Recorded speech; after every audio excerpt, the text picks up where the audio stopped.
sticking around for round two of questions. I actually wanted to call your attention to another communication issue within your department, and I hope we can work together to resolve this specifically.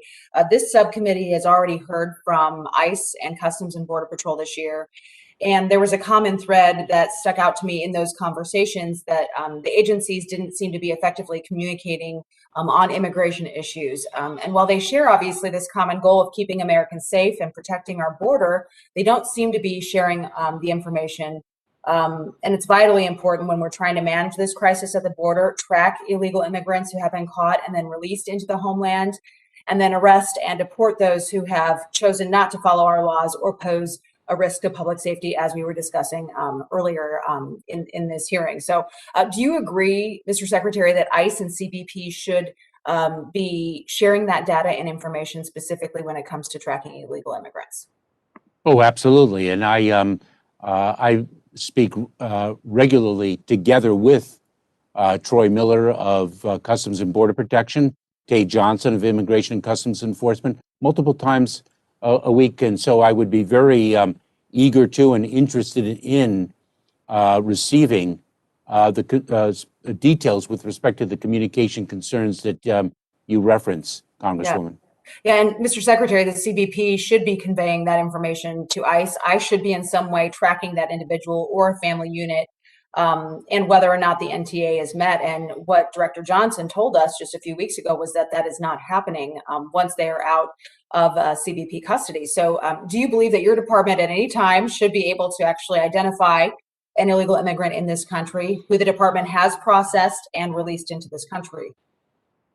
I'm not sure I understand your question, Congresswoman. Do you think that once they're in the country and we've gone through this process, that we should be able to know where they are? We should be able to track them if they're in this country illegally.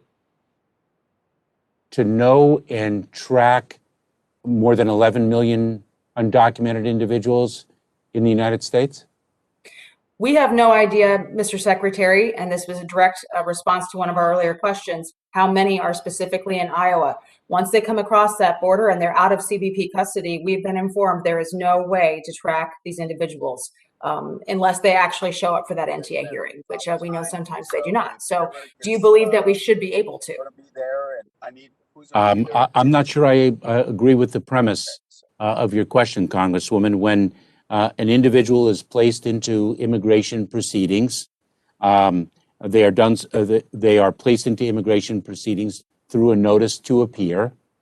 When they are properly informed of the hearing date, time, and location, they have appropriate information. They have an assistance of counsel. The appearance rate is extraordinarily high. I am not aware of the fact that we have the tools, resources, and capabilities to track with the more than 11 million unlawfully present individuals in the United States, which speaks to the fundamental broken system and the need for immigration reform. And I'm speaking, Mr. Secretary, specifically to the people who have been through CBP and processed and then released into the homeland, not the ones who made it across the border and are in this country illegally that we maybe didn't go through that process. I think the point I'd like to make, Mr. Secretary, is I would ask the administration to seriously look at this.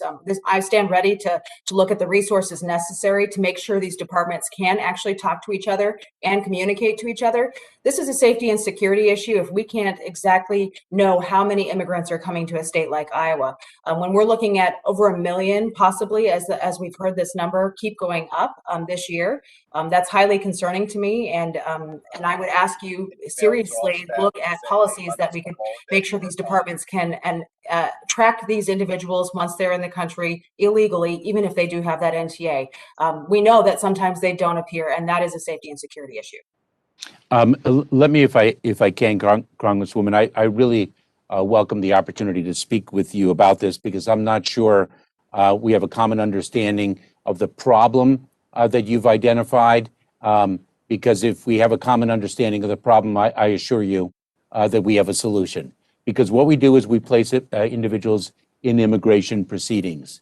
And an individual who is a recent border crosser who does not appear in immigration proceedings is a priority for enforcement action under the guidelines that were issued on January 20th and revised on February 8th.